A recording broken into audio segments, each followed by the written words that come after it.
Hello, boys and girls. My name is Mrs. Hopkins, and I'm the librarian at Hogsett. And I'm going to be reading aloud to you a book today and talking to you about fairy tales. Fairy tales can be a book or a story that starts with once upon a time. It might end with happily ever after. It might include some magical parts. It might have some good and evil characters. It might have an enchanted setting. And sometimes it includes the number 3 or 7. Some examples are the 3 little pigs, Little Red Hen, and Little Red Riding Hood, the 3 bears, and Goldilocks. Those are all examples of fairy tales. Now, the one I'm going to be reading to you today is called The 3 Little Pigs. It's an architectural tale by Stephen Garnaccia. I hope that you follow directions in the seesaw assignment and watch the little short video of the 3 Little Pigs, the original little version of it, before you are listening to this video. This is called The 3 Little Pigs, an architectural tale.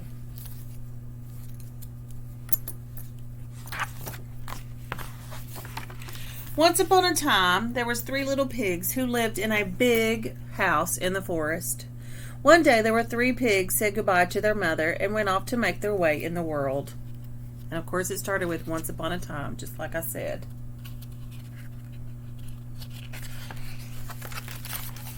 The first little pig decided to build a house of scraps. I think in the original story it said a house of straw. The second little pig decided to build his house of glass. And the second little pig in the original story built his house of sticks. But the third little pig decided to build his house of stone and concrete. The third little pig in the original story was bricks. Now there was an evil wolf who lived in the woods nearby. One day he came to the house of the first little pig and said, little pig, let me come in." But the pig answered, "Not by the hair of my chinny chin chin." And those are very similar. This made the wolf so angry that he said, "Then I'll huff and I'll puff and I'll blow your house down." And that's what he did. Okay, you do it with the story. The wolf huffed, and he puffed, and he blew the house down. He blew the scraps away. I hope you huffed and puffed. The first little pig ran as fast as he could to the house of his brother.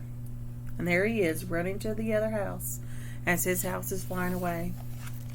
Soon the wolf came to the house of the second little pig. The wolf called out, little pig, let me come in."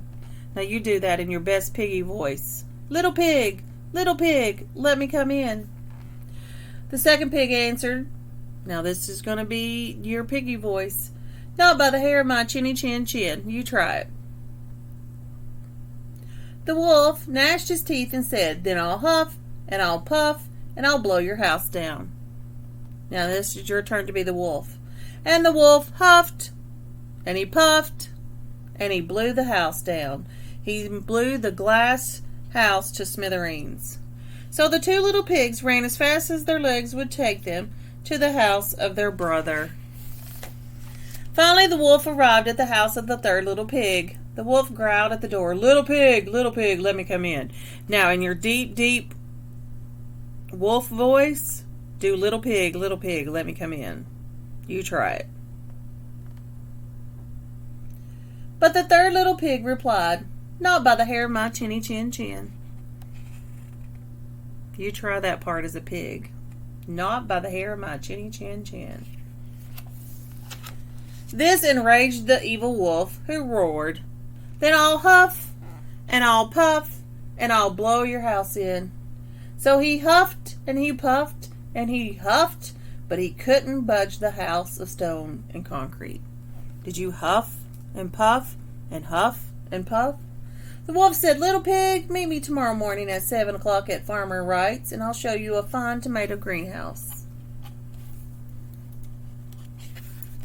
But the pig awoke at 6, picked the best tomatoes in the greenhouse, and was home slicing them for lunch by the time the wolf arrived. "I'll get you yet," said the wolf under his breath. And you could say that in your big, bad wolf voice. The wolf returned to the third pig's home and said, "Little pig, meet me tomorrow morning at 6 at Farmer Johnson's, and I'll show you an orchard full of tasty apples." The next morning at 5, the pig was picking the best apples in Farmer Johnson's orchard when along came the wolf. "Good, aren't they?" said the wolf. "They certainly are," said the pig. "Hey, try one." As the wolf chased the apple, the third pig ran home to his house of stone and concrete, and he got away. I wonder if the wolf is going to come back.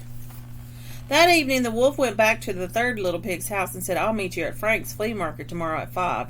So the pig arrived at 4. He was admiring a fine rug when he saw the wolf approaching. He hid himself in the rug and rolled down the hill toward the wolf. The wolf sped away with the rug following after him. The third pig returned home, where he and his brothers prepared a roaring fire in the fireplace and settled in for the evening.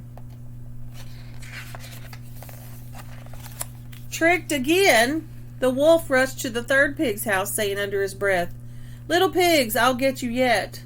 The wolf climbed onto the roof and shouted down the chimney, "I'm coming in to get you." But the wolf tumbled into the roaring fire, scorching his tail. The wolf ran from the house, smoke streaming after him, and was never seen in the forest again.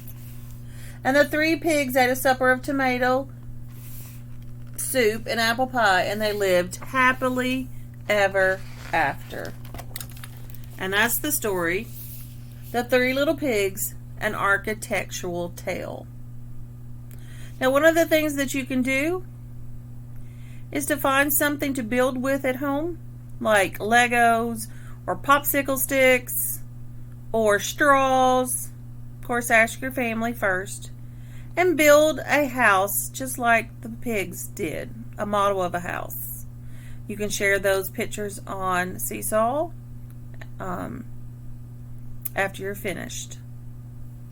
The 3 Little Pigs, an Architectural Tale. Thanks for reading.